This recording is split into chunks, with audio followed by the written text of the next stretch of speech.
Okay, earlier we have seen trigonometry with 30, 60, 45.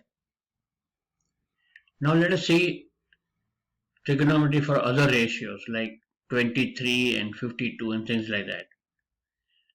Before that, let us see this triangle ABC. In ABC, sine of A, okay, sine of this is equal to opposite upon hypotenuse.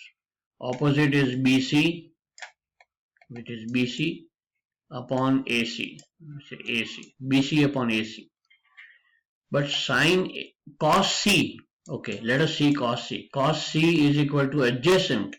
Adjacent is BC and upon hypotenuse is AC. So sine A is equal to BC upon AC is equal to cos C. Okay, sine A will be equal to cos C.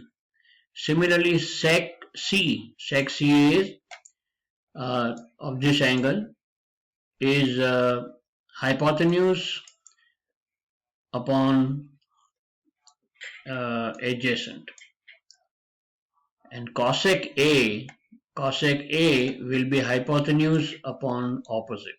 So it will be the same thing.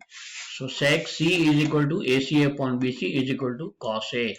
Similarly, tan A is equal to cot C.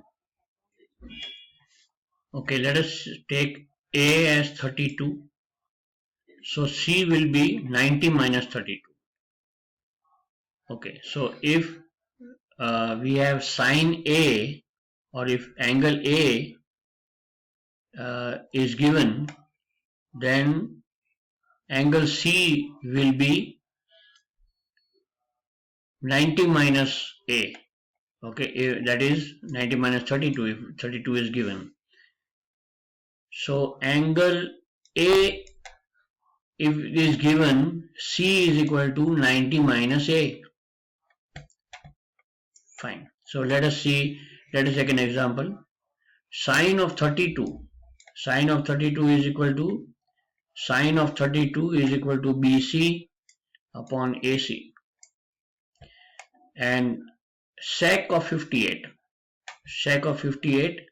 Here we see sec of C is equal to AC upon BC. Here it is. AC upon BC. Sine 32 multiplied by sec 58 is equal to BC upon AC multiplied by AC upon BC is equal to 1. So this is the type of sums you will get on other ratio or ratios which are complementary. What is a complementary angle? Where complementary angles is two angles which equal to 90, like 32 and 58. 32 and 58 becomes 90.